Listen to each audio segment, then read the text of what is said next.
Setiap ritual itu dicipta oleh para leluhur, itu ada tujuan, ada makna yang tersembunyi di sana, ada makna yang dititipkan di sana.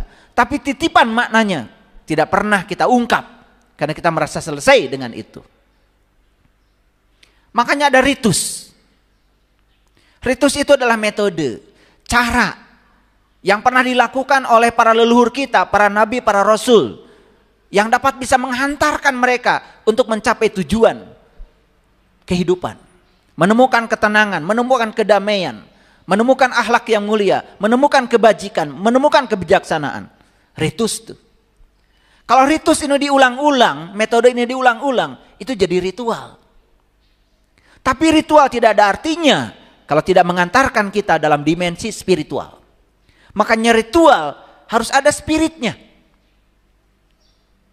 Sholat kalau tidak ada spiritnya, itu cuma ritual, tidak sampai pada spiritual. Akibatnya apa? Sholat tidak membangun kesadaran, tidak berdampak apa-apa.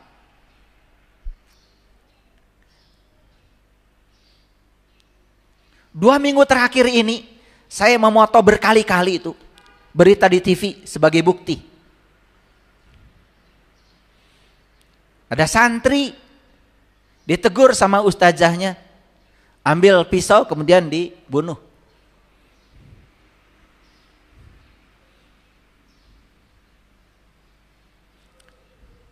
Ada orang tua bunuh anak, ada anak bunuh orang tua, macam-macam itu beritanya. Ini kan ada masalah. Welas asih sudah menjadi barang mahal hari ini. Kesetaraan tidak ada lagi. Begitu tidak suka pada seseorang, jika perlu habiskan nyawanya dan dianggap itu selesai. Padahal kita sedang menciptakan karma-karma baru.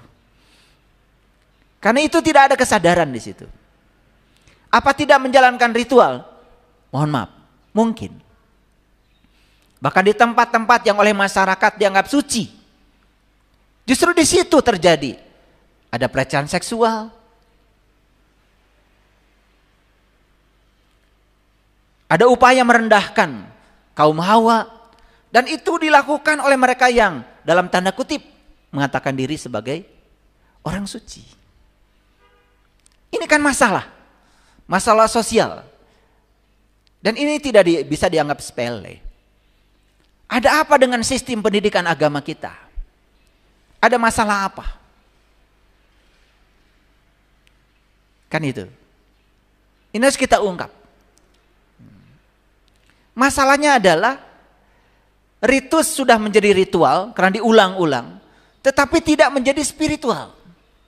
Ada yang hilang spiritnya ketika melakukan ritual. Padahal setiap ritus, metode yang diciptakan para leluhur kita, itu pasti di dalamnya itu ada pesan-pesan yang harus kita tangkap. Nabi Muhammad sampai mengatakan, as-sholatu mi'rajul mu'minin. Di sholat itu, kata Nabi, ada mi'raj.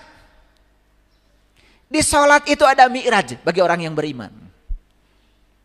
Sudah menemukan enggak mi'rajul mu'minin dalam sholat? Itu kata-kata Nabi itu. Karena kita abai dan kita terjebak pada ritual, akibatnya apa? Ritual yang harusnya hanya sebatas rakit, malah kita tinggal dalam rakit. Harusnya ritual itu mengantarkan kita ke tujuan, malah kita melekat pada ritual itu sendiri, sehingga tujuan terlupakan.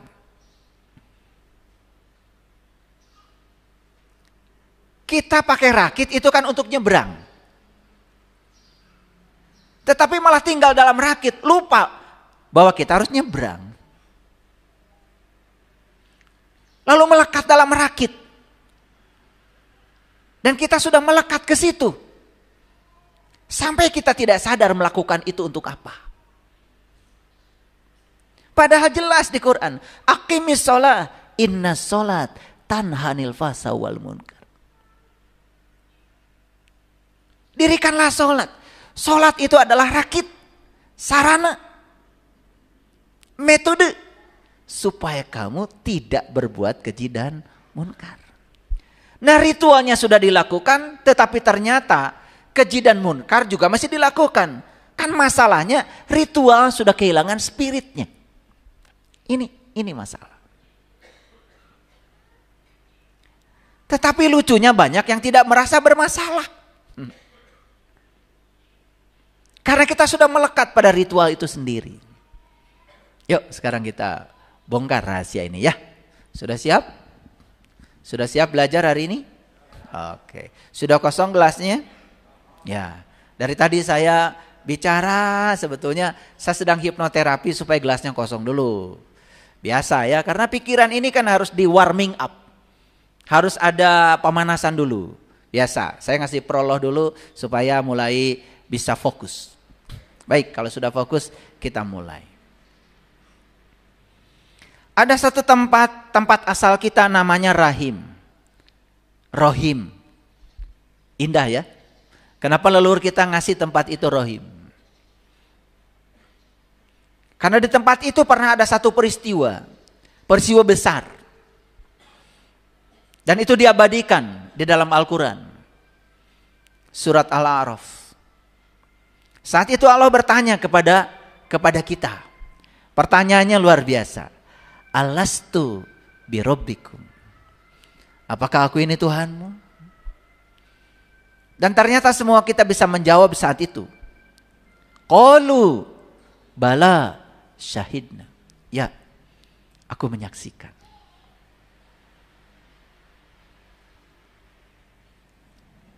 Ada satu peristiwa besar yang terjadi di sana. Maka disebut alam mas kumambang.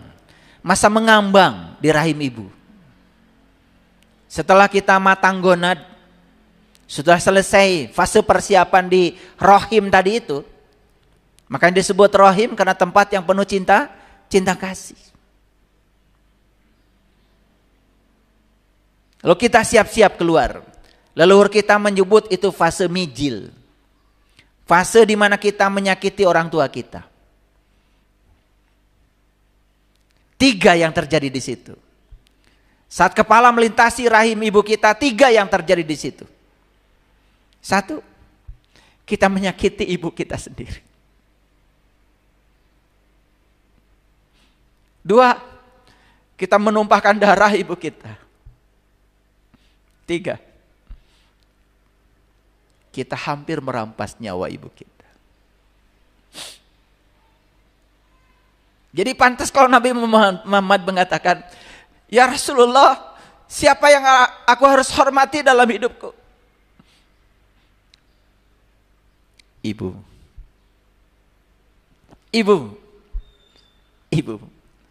Karena 3 peristiwa itu. Orang pertama yang tersakiti untuk kelahiran kita adalah ibu. Orang pertama yang harus menumpahkan darah untuk kelahiran kita adalah ibu. Dan orang pertama yang hampir kehilangan nyawa untuk kelahiran kita adalah ibu. Itu fase kedua setelah mas kumambang. Fase mijil. Fase transisi kita. Dari alam rahim menuju alam dunia ini. Untuk melaksanakan tugas. Menjadi kepanjangan tangan Allah. Menyampaikan cinta kasih Allah. Tapi banyak manusia yang lupa. Setelah lahir ke sini. Dia lupa kalau dia sebetulnya berada di alam cinta. Alam kasih sayang. Malah di sini berperang, menyakiti orang, memusuhi orang, menghakimi orang, merendahkan orang. Kita lupa dengan sumber asal kita sendiri. Bahkan sebelum kita ada di rahim tadi, di rahim ibu kita, Allah sudah menyampaikan cinta kasih pada ayah ibu kita. Dan kita ada di situ buah pelukan, bukan buah pukul-pukulan. Kalau leluhur kita, orang tua kita, ayah ibu kita pukul-pukulan, kita nggak ada di situ.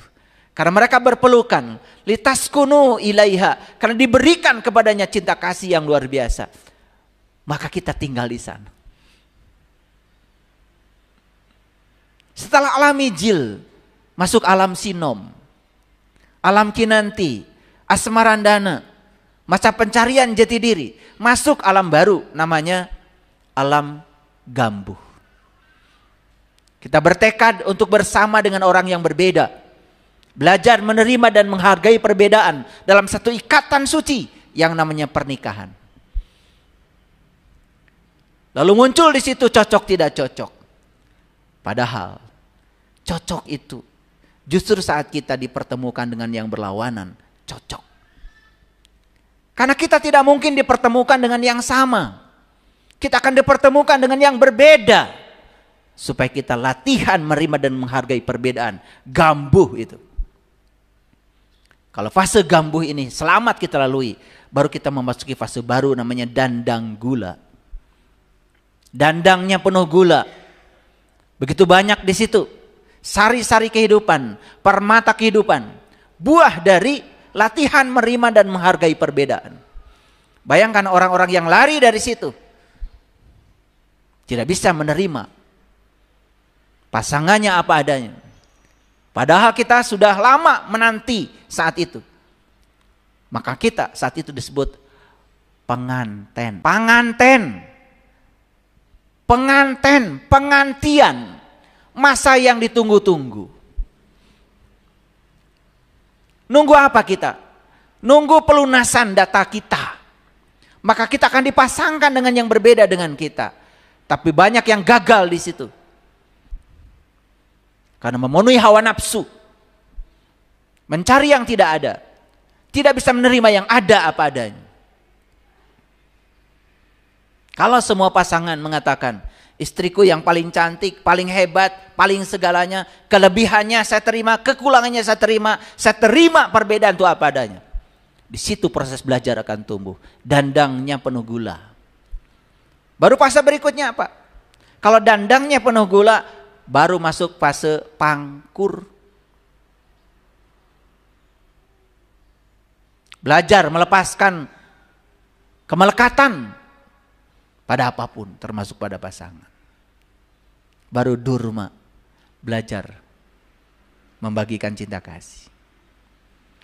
Baru berikutnya apa? Magatru, pegatruh. Dan fase itu akan dilalui semua orang. Setelah magatru, pegatruh, berikutnya apa?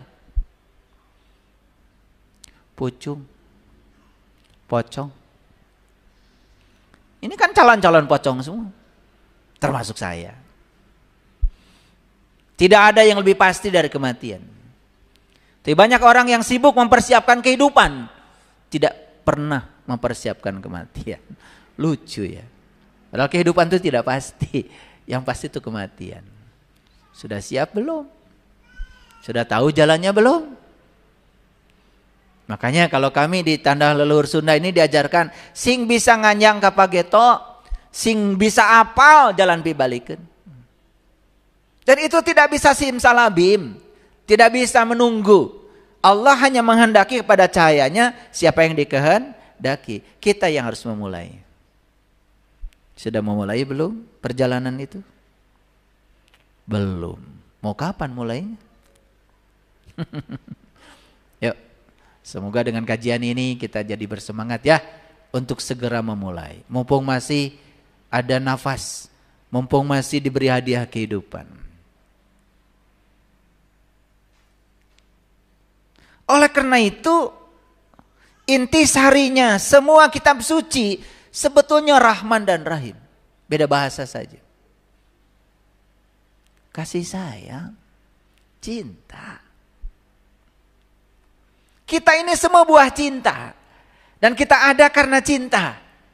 Dan kita pun disemai di satu tempat. Namanya sumber cinta. Rahim. Ya harusnya kita datang ke dunia ini, semua kita ini membawa cinta.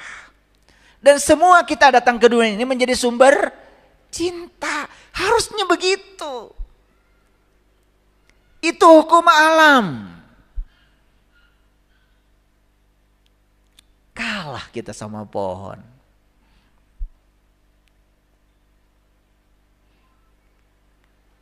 Pohon pisang menghasilkan pisang. Setelah semua dihasilkan pisangnya, dipersembahkan kepada manusia. Silahkan, aku sudah berkarya membesarkan buah pisang ini. Bahkan kalian tidak pernah tahu bagaimana keluh kesahku, kata pohon pisang. Sekarang sudah ranum, sudah matang pohon, silahkan ambil. Manusia cuma ambil golok, jebret.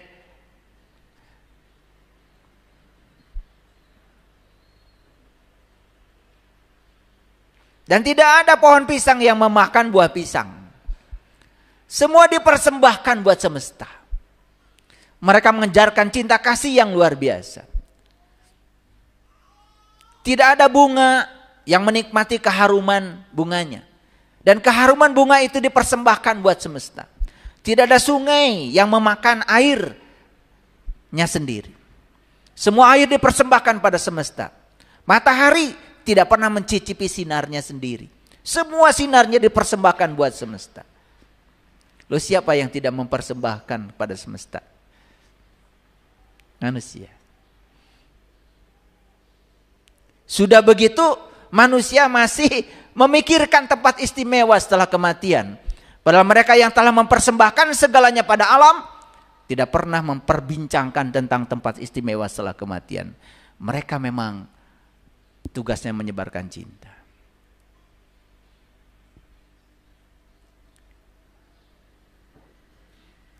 Ada pertanyaan sekarang bagi kita.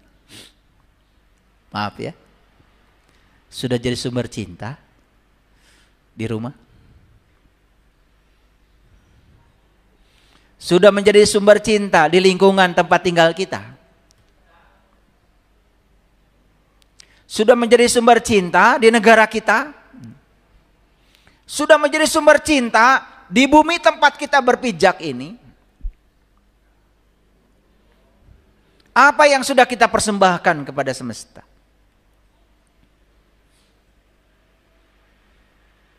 Kalau anak saja di rumah, semoga orang tua saya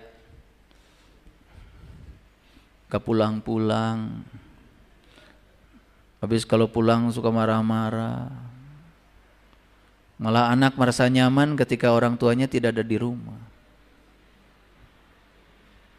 Di rumah saja kita tidak bisa menjadi sumber cinta, sumber sukacita. Di tempat arisan, aduh ibu itu.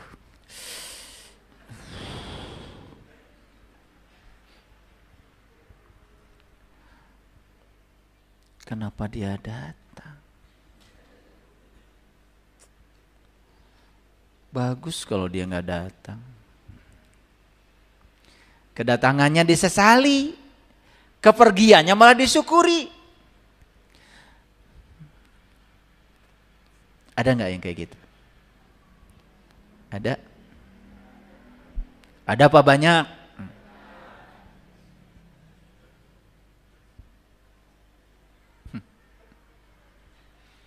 Kenapa? Kenapa kita menjadi menyeramkan? Karena kita belum bisa melumpuhkan kekerasan dengan welas asih.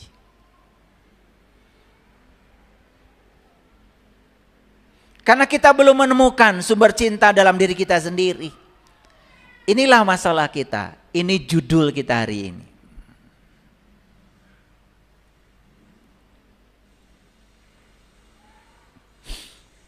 Mari kita lihat dulu beberapa ayat ya, sebagai landasan kajian kita hari ini. Yang pertama saya ingin menyampaikan Quran surat Al-Hijr, surat 15 ayat 49.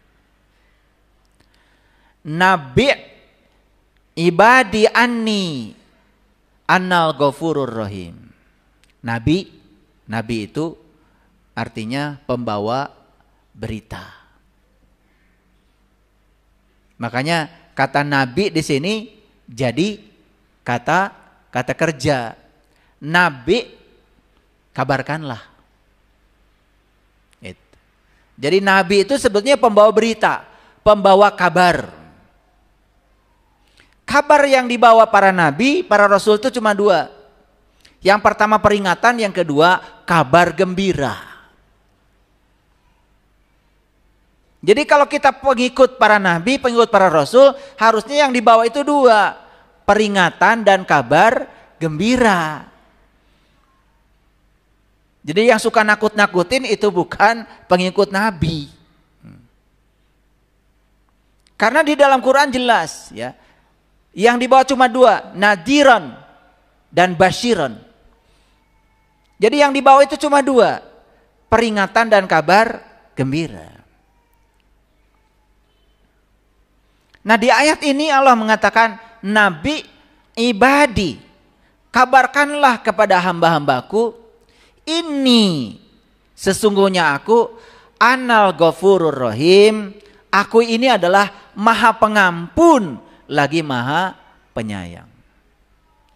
Jadi ini dari Allah disampaikan ya kepada nabi. Kabarkanlah hai para nabi, para rasul, bahwa sesungguhnya aku ini adalah Allah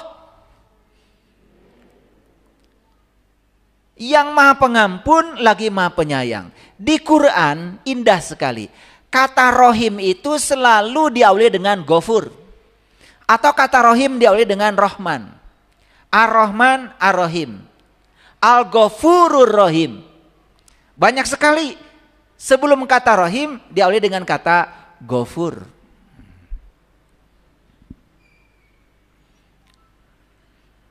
Ada kasus, ini cerita nyata.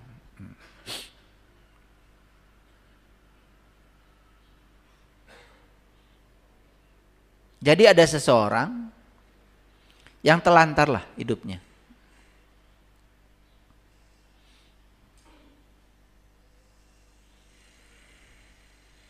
Berpisah dengan keluarganya.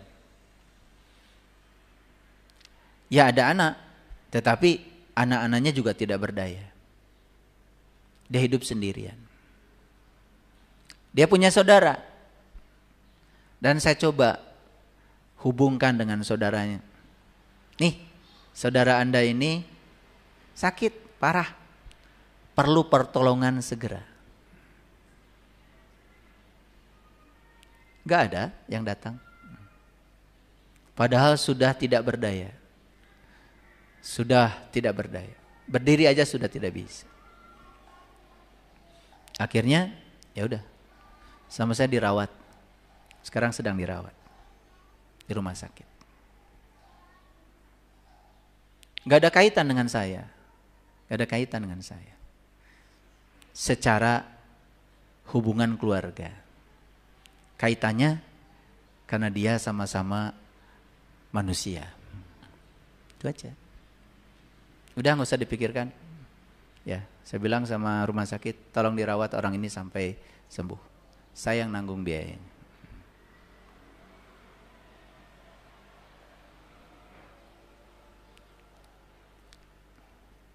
Jadi saya kabarkan kepada keluarganya bahwa ini sakit, tidak ada tanggapan sama sekali. Ini kan masalah. Padahal yang suka diceritakan itu soal agama. Jadi agama itu sepertinya terpisah itu. Kasih sayang itu sepertinya bukan bagian dari agama gitu. Agama itu malah sibuk soal ritual tanpa spiritual. Akibatnya apa? Hal-hal yang mendasar, tolong menolong, dengan saudara sekandung saja, mungkin takut kehilangan, ada yang berkurang barangkali. Dompetnya takut kekurangan. Padahal memberi itu bukan buat siapa-siapa. Memberi itu buat kita sendiri. Saya pernah bareng sama-sama orang Singapura ke Tangkuban Perahu. Sepanjang jalan ya saya seperti biasa. Ini tadi pagi aja ke sini. Sama istri saya. Ada orang yang tidak bisa melihat. Lagi berusaha untuk menjajakan kerupuknya itu. Ya saya berhenti mobil saya. Saya beli kerupuknya semua. Udah dibeli kerupuknya ya. Mau kemana? Mau ke Pangkalan Pak. Tahu jalannya? Kayak Badai Tataros Pak.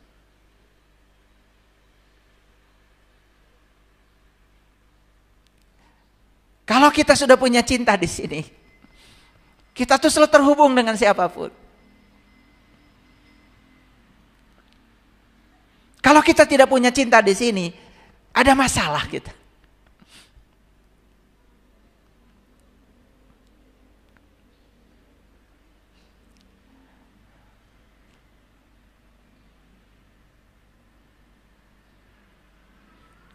Ini pernah terjadi sama Nabi Musa kan, saya ulang-ulang di ceramah saya.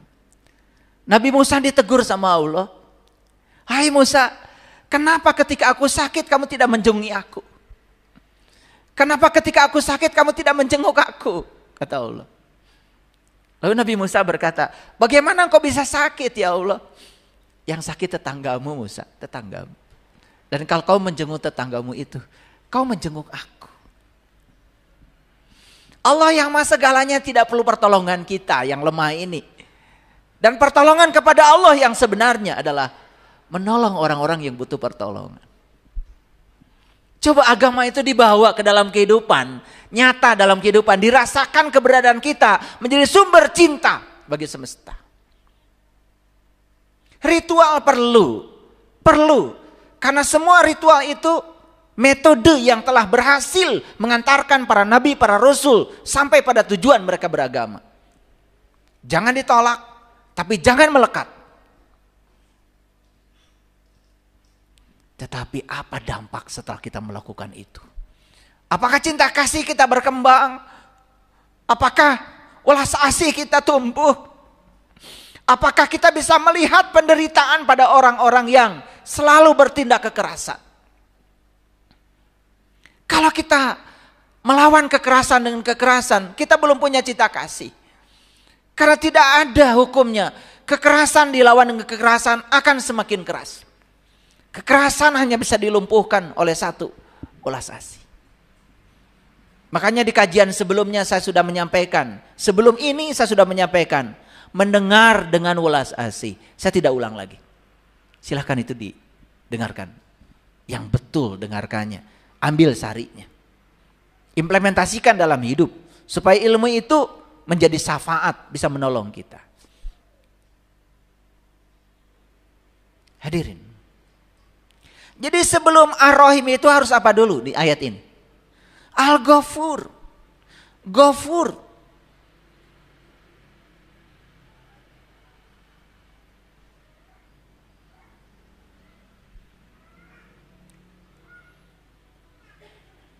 Kita harus belajar memaafkan. Termasuk orang-orang yang mungkin pernah menyakiti kita, mungkin pernah menjatuhkan nama baik kita. Mungkin setiap hari sibuk mengurusi kesalahan-kesalahan kita. Maafkan. Kalau di Quran dikatakan, maafkan dan biarkan. Kalau tidak bisa memaafkan, tidak ada rohim. Tidak ada rohim. Tidak terjadi itu. Sok atuh. Daripada kita marah, lebih bagus memaafkan. Karena memaafkan itu sama sekali tidak ada urusannya dengan orang yang dimaafkan. Tidak ada urusan dengan mereka. Memaafkan itu membuka jalan bagi diri kita sendiri. Saya tanya, kenapa kamu tidak mau menolong adikmu? Karena adik saya pernah melakukan satu kesalahan. Sudah terpojok seperti itu pun masih ada di sini kebencian. Dikiranya memaafkan itu untuk orang lain. Itu kebodohan. Memaafkan itu membuka jalan buat diri kita sendiri.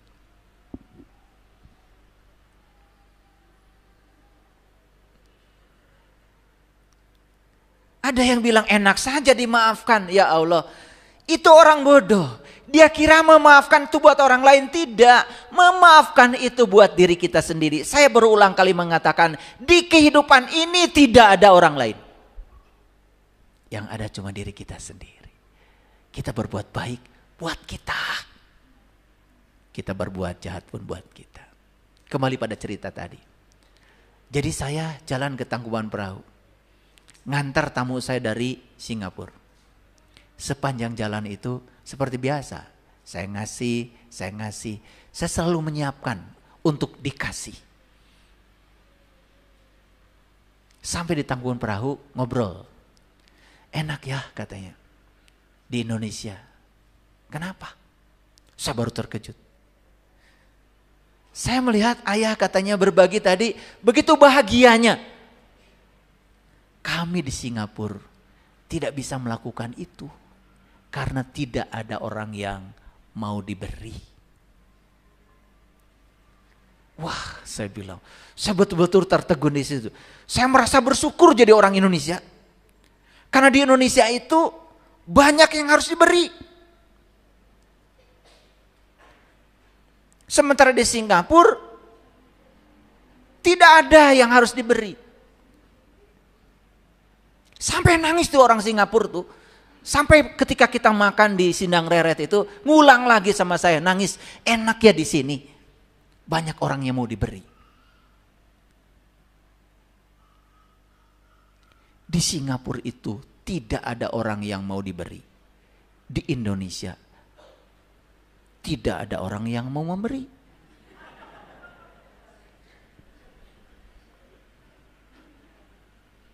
Lalu saya jelaskan.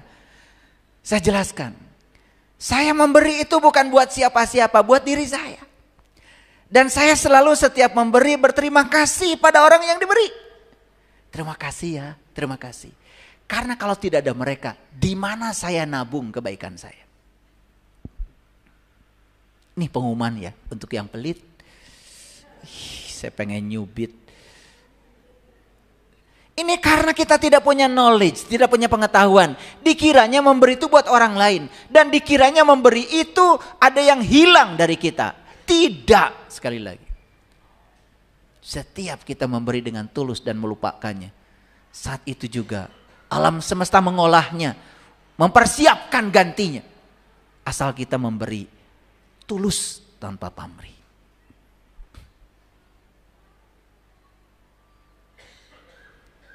Jadi saya kasih pertanyaan lagi. Ar-Rahim dulu, Al-Ghafur dulu.